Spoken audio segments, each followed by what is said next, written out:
Bonjour et bienvenue dans une nouvelle vidéo. Aujourd'hui, je vais vous dire comment choisir le nom de vos variables. Parce que sachez qu'en langage C, il y a des contraintes qu'on doit respecter pour choisir les noms de nos variables. C'est-à-dire sur quelle base j'ai nommé ma première variable nombre 1, ma deuxième nombre 2, ma troisième résultat. La première contrainte, c'est que le nom de la variable ne doit contenir que des lettres minuscules ou bien des lettres majuscules. Par exemple, ici, je peux nommer ma variable nombre, comme ceci, avec N majuscule. Ça ne pose aucun problème en langage C. Mais une chose, vous devez savoir que si vous nommez votre variable nombre 1 avec une lettre majuscule, à chaque fois que vous utilisez votre variable dans votre programme, vous devez l'appeler avec N majuscule, comme ceci. Donc, comme je vous ai dit, les caractères autorisés sont les lettres majuscules, les lettres minuscules. Vous avez aussi les chiffres. Regardez, j'ai nommé ma variable nombre 1, comme je peux la nommer nombre tout court, sans rajouter le 1. Comme je peux la nommer nombre 1, 2, O. Mais à chaque fois que vous l'appelez, si vous la nommez par exemple nombre 1, 2, 0 ou bien O, si vous l'utilisez ici, vous devez l'appeler avec le même nom. Donc, les minuscules, les majuscules, les chiffres, et vous avez aussi le caractère underscore. Ça, c'est le caractère underscore. C'est un tiret de 8. Vous le faites comme ceci dans votre clavier. Vous cliquez simplement sur le 8. Ça donne le underscore, ou bien le tiret de 8. Donc, ce sont les caractères autorisés. Les lettres minuscules, les lettres majuscules, les chiffres et les underscores.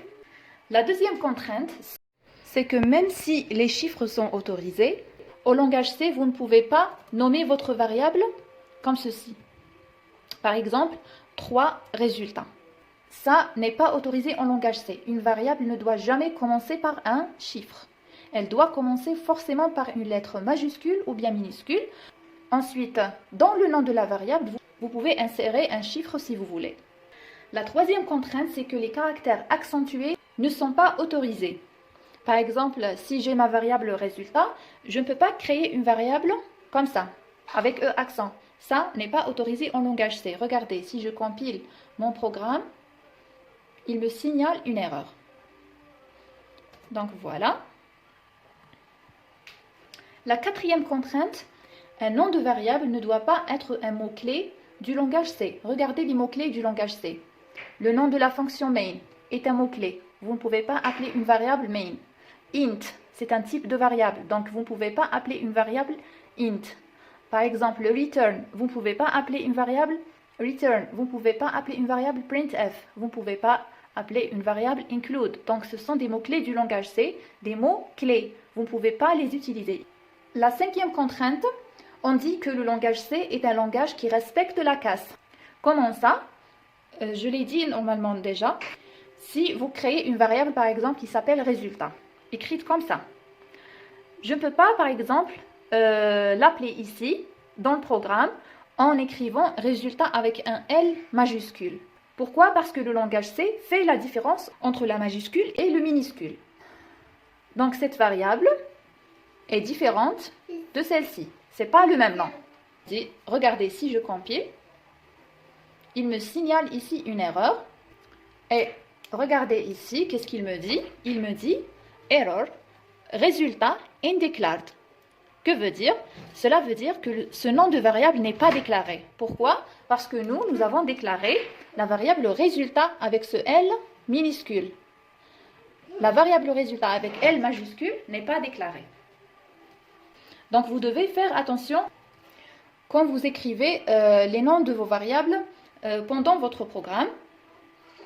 Mais sachez que le langage C vous aide. Regardez par exemple, si je veux écrire résultat, quand j'avance dans le nom de la variable, CodeBlocks commence à me donner des propositions. Donc, le nom de ma variable est ici. Donc, je double-clique tout simplement. Donc, vous pouvez dire qu'il n'y a pas grand risque que vous faites une erreur. CodeBlocks vous aide énormément.